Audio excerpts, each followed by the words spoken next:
새아침의 말씀입니다. 서울시 양천구 곰달래로 새물교교회 이정철 목사입니다. 하나님께서 허락하신 수요일 새날 새아침 주님의 이름으로 문안드립니다. 오늘 하루도 주님보다 앞서지 않고 성령 따라 승리하는 하루 되시기를 축복합니다. 누가복음 5장 15절 16절 말씀으로 잠시 물러나세요 말씀 전하겠습니다.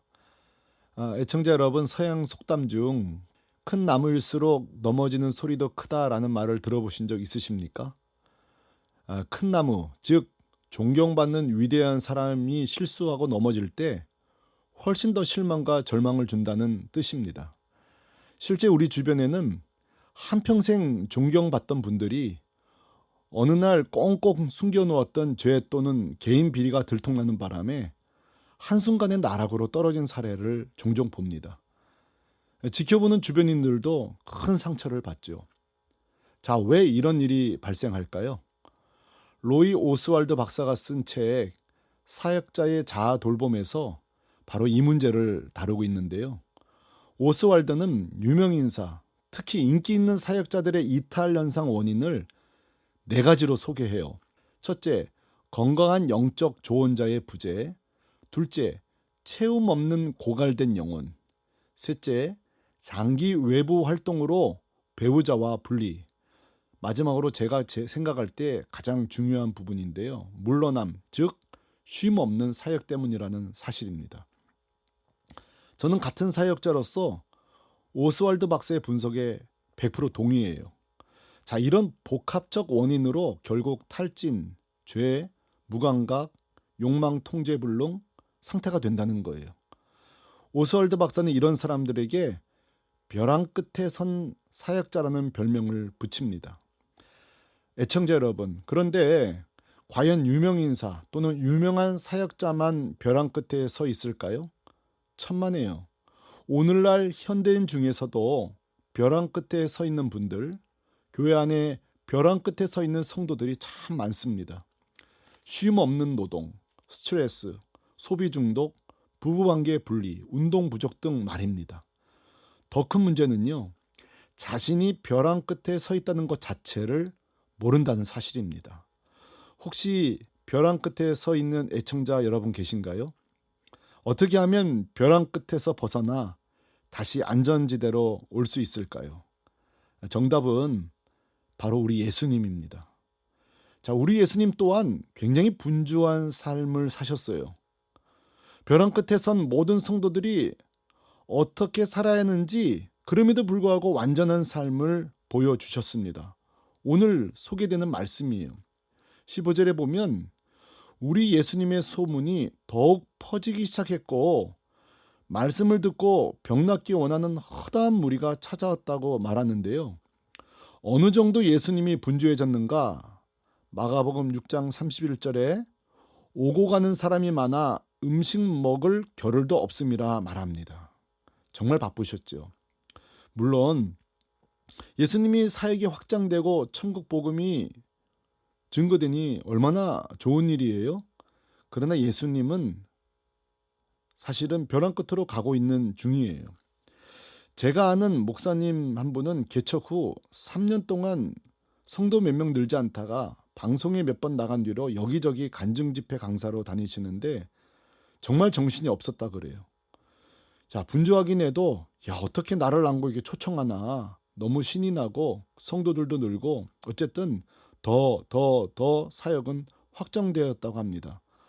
어디까지 확장되었는가? 병나기 전까지 말입니다.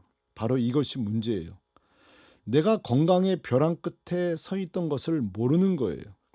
이게 바로 우리 모습 아닌가요?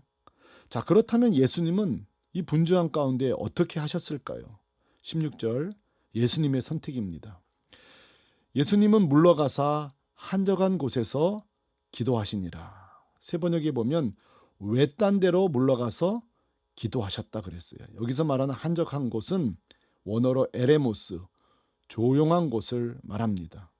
그러니까 사람들은 예수님을 벼랑 끝으로 몰고 갔지만 예수님은 거기서 빠져나와 한적한 곳으로 물러나신 거예요. 그렇다고 예수님이 누구는 만나주고 누구는 거부하셨다고 오해하시면 안 돼요. 사실 예수님은 사람을 거부하신 적은 한 번도 없어요. 삭개오 같은 경우는 그 집에 3일이나 더 함께 하신 것을 기억하실 것입니다. 그러나 하나님과 만나는 시간, 분리되어 하나님과 뜻을 구하는 시간만큼은 절대 양보하지 않으셨습니다. 특별히 이 기도하다라는 단어의 뜻이 매우 의미심장합니다. 프로스 유코마인데요. 하나님의 뜻을 교환하다 이런 말입니다. 그러니까 기도는 내 뜻을 관철하는 시간이 아니라 하나님의 뜻을 나에게 관철시키는 시간이에요. 바른 기도는 뭘까요? 하늘에서 뜻이 이루어진 것 같이 땅에서도 이루어지이다. 이 말씀을 깨닫는 사람이에요. 애청자 여러분 중에 벼랑 끝에 서 계신가요? 우리 예수님처럼 물러남이 필요합니다. 조용한 장소에서 하나님의 뜻이 내 뜻이 되는 교환 시간이 필요합니다. 자, 예수님의 물러남을 조금 더 살펴보려고 합니다. 주님은 항상 벼랑 끝에 설 만한 순간이 항상 있었습니다. 그때마다 여지없이 하나님과 만남의 장소로 물러나셨는데요. 누가복음 6장 11절에 보면 예수를 죽이려고 서로 의논하는 장면이 나와요. 가장 위기의 순간, 두려움의 순간이죠. 그러나 이때 예수님을 보세요. 12절. 이때 예수께서 기도하시러 산으로 가사 밤이 새도록 하나님께 기도하시고 아멘. 하나님 앞으로 가십니다. 그리고 새 힘을 얻으신 거예요. 한번 우리에게 적용해 봅시다. 내 삶에도 위기와 두려움이 항상 도사리고 있습니다. 걱정이 우리를 벼랑 끝으로 몰아갑니다. 그때 우리가 할 일은 물러나는 거예요.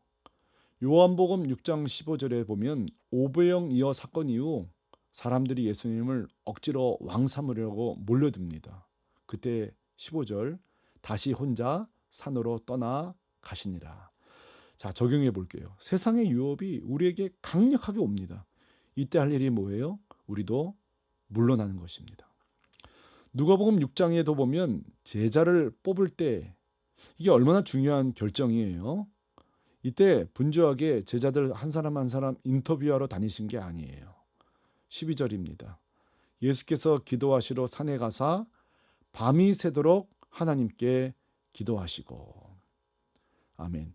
적용해 봅시다. 내 인생에, 우리 가정의, 직장의 중대 결정을 앞두고 우리가 할 일은 하나님과 상의하러 물러나는 것입니다.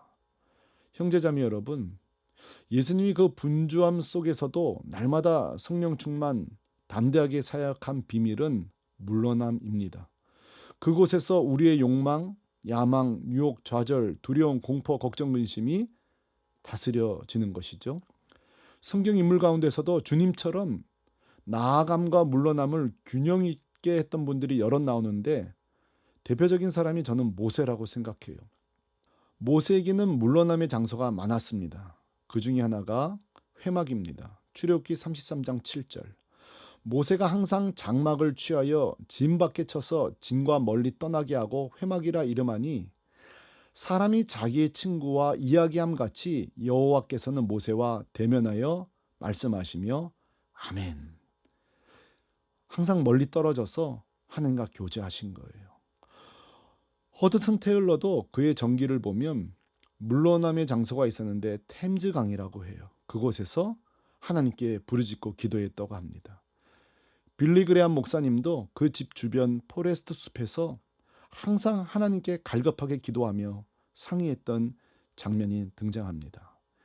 애청자 여러분, 여러분에게도 물러남의 장소가 있으신가요? 없으시다면 제일 좋은 장소를 소개하겠습니다. 그것은 바로 여러분이 다니시는 교회 성전이에요. 조용히 성전에 앉아서 하나님과 둘만의 교제를 꼭 해보시기를 바랍니다. 애청자 여러분, 내가 벼랑 끝에 서 있구나 하시는 분들은 이번 휴가철을 맞이해서 가족들과 좋은 시간도 보내시지만 꼭 하루 정도 물러나 예수님 앞에, 하나님 앞에, 성령님 앞에 나아가시길 바랍니다. 그리고 그 장소에서 다시 회복되고 무장되어 2023년도 후반전을 맞이하게 되기를 주님의 이름으로 축복합니다. 새 아침의 말씀, 서울시 양천구 곰달래로 새물교교회 이정철 목사였습니다.